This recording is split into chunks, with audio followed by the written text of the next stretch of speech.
Last fall, my friend Evan invited me to join him at his family's lake house for a quiet weekend. He said it would be the perfect way to unwind. A private spot by a secluded lake, far from the noise of the city. It sounded like exactly what I needed.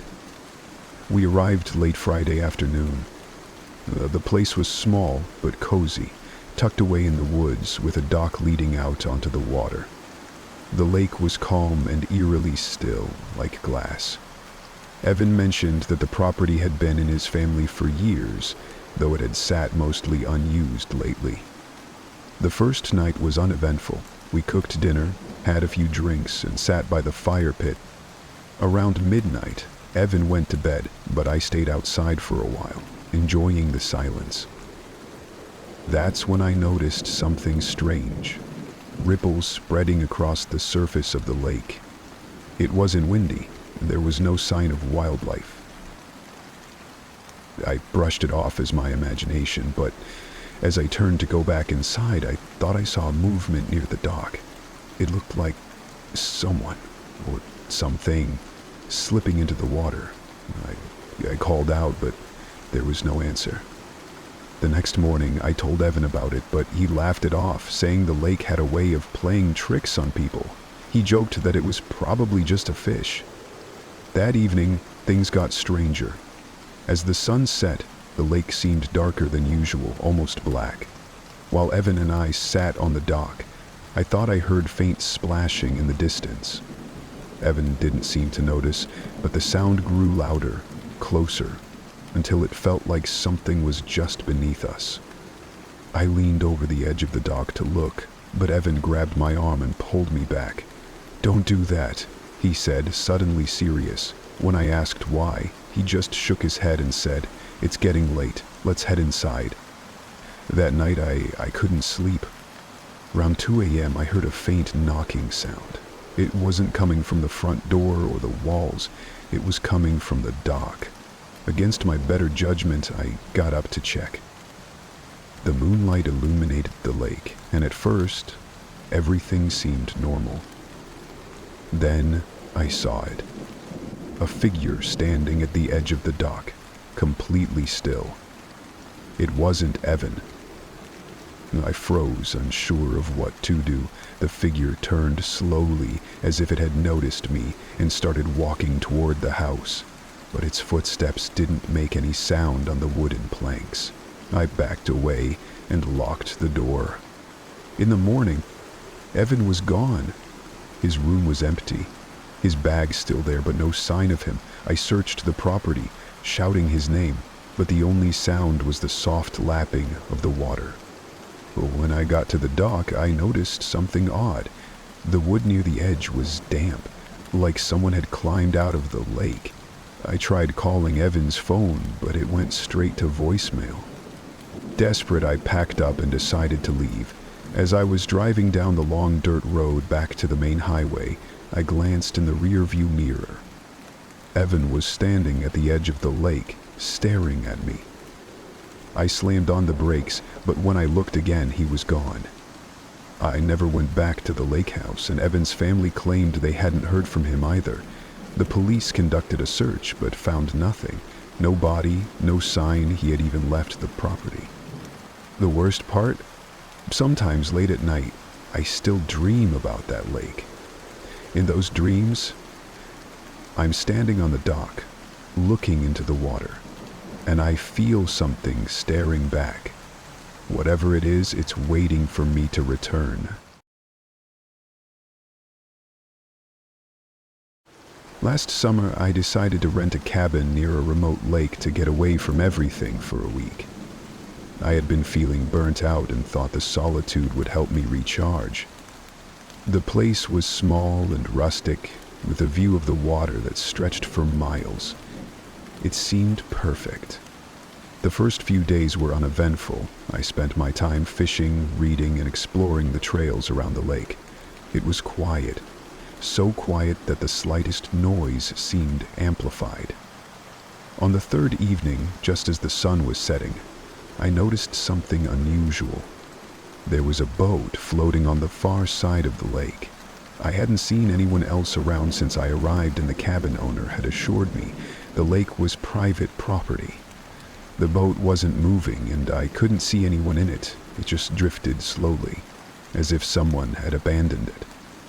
That night, as I was getting ready for bed, I heard a faint sound outside. It was rhythmic, almost like someone tapping on the side of the cabin.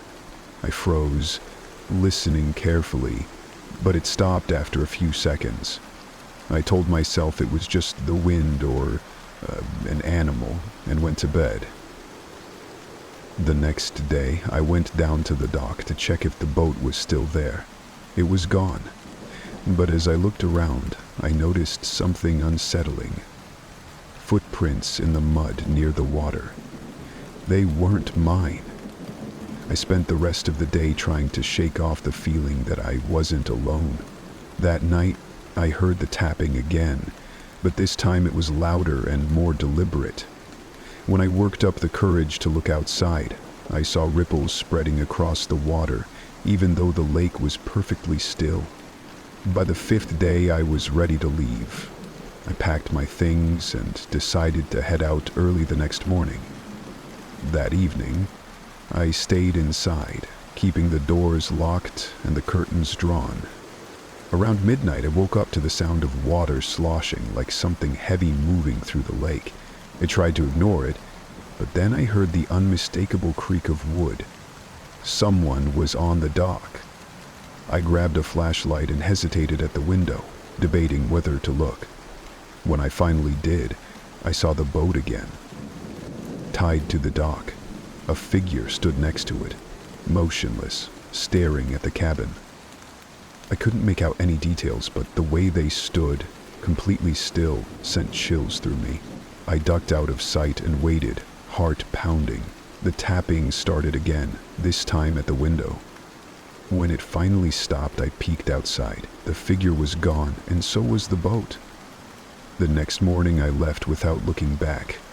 As I drove away, I noticed something odd. My rear view mirror showed the lake, and in the middle of the water, I saw the boat again. It wasn't drifting anymore. It was facing the shore, like whoever or whatever was in it had been watching the cabin all along. To this day, I don't know what I saw or heard at that lake. I haven't gone back, and I don't plan to. Some places aren't meant to be explored, and I think that lake is one of them.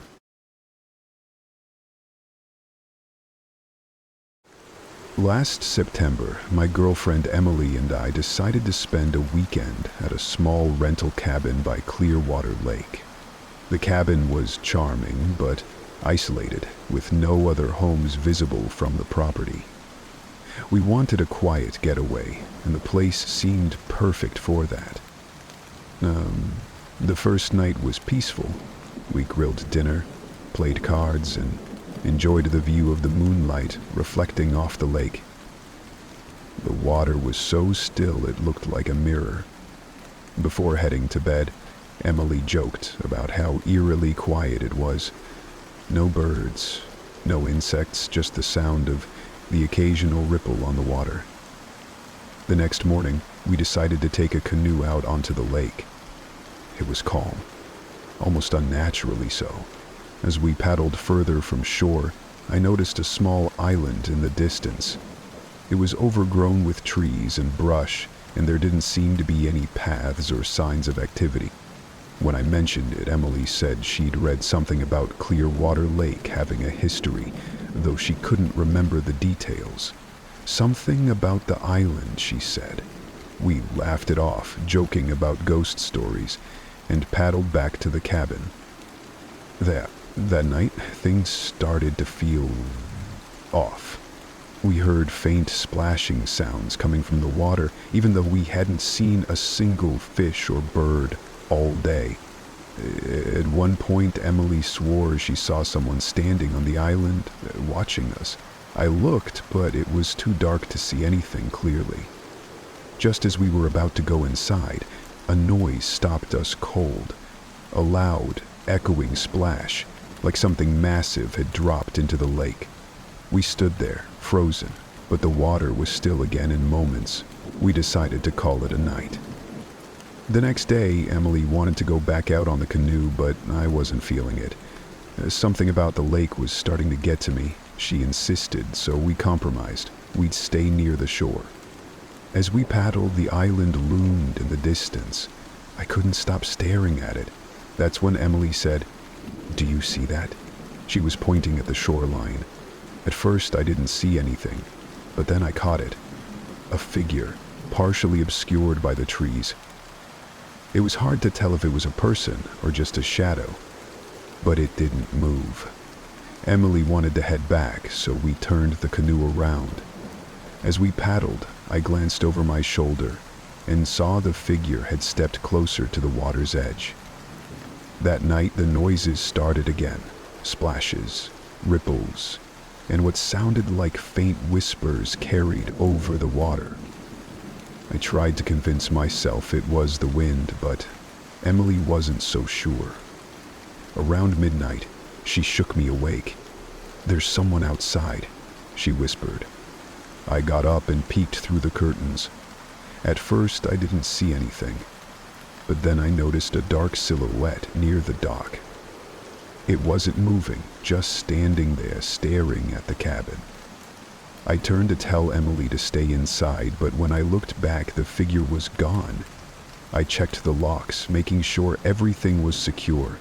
Neither of us slept much after that. In the morning, we packed up and left early. As we drove away, I glanced in the rearview mirror. The lake was calm, but as the cabin faded into the distance, I thought I saw the figure standing on the dock, watching us leave. Later, Emily did some digging online. Apparently, the island has a grim history. It was once used as a quarantine site during a disease outbreak over a century ago. Locals avoided the lake, claiming strange things happened there. I don't know what we saw or heard that weekend, but I know this. Something, or someone, was on that island, and it didn't want us there. We haven't been back to Clearwater Lake since, and I doubt we ever will.